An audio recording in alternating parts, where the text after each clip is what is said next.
President-elect Obama did not put himself forward as an African-American president. He put himself forward as an American who happened to be black, who happened to be African-American, and that ought to come after the title, because what he did in this campaign was to be all-inclusive, to reach out across racial lines, cultural lines, religious lines, you name it. He wanted to be a transformational figure, to bridge the gap between generations, and I think that's what allowed him to win this election. So we're very, very proud to have a new American president who also happens to be an African American, and that very fact moves us so far along the continuum that African Americans have been traveling for the last 230 years of our nation and for the last 400 years of the existence of colonies in America.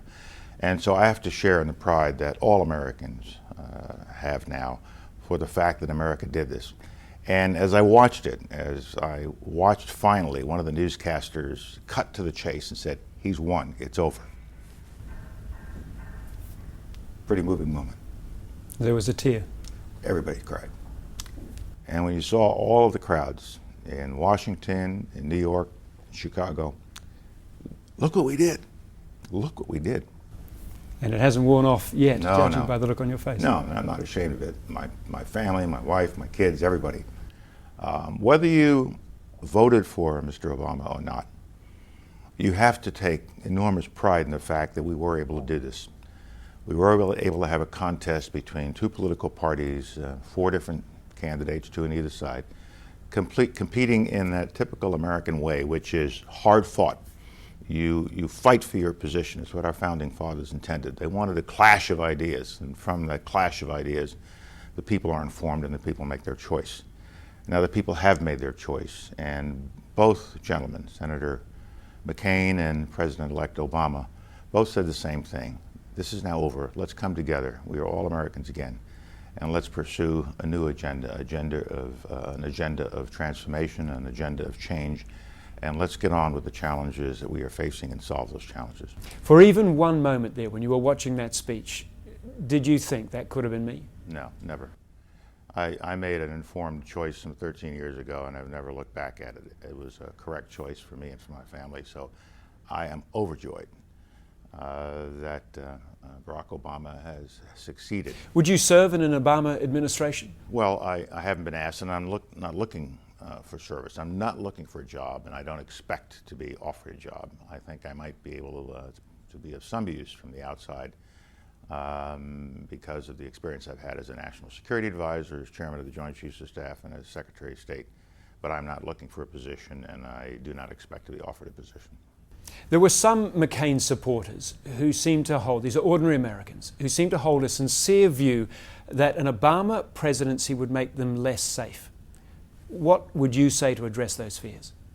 I think it was an unfounded concern.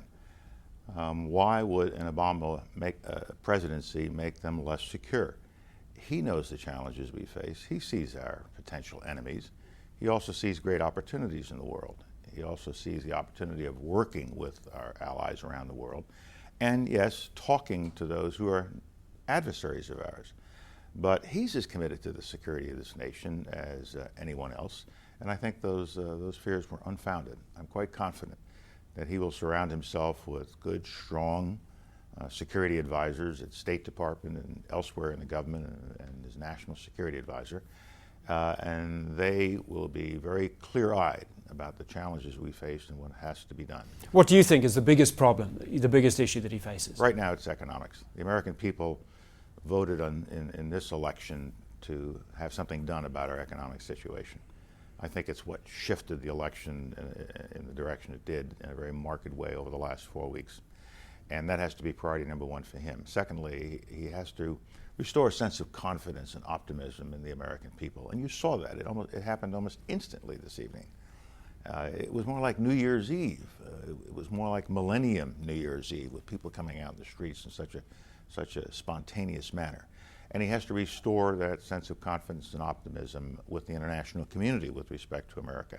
And I think he can do that very, very well. You served as a Republican. What should the Republican Party take now out of this election loss?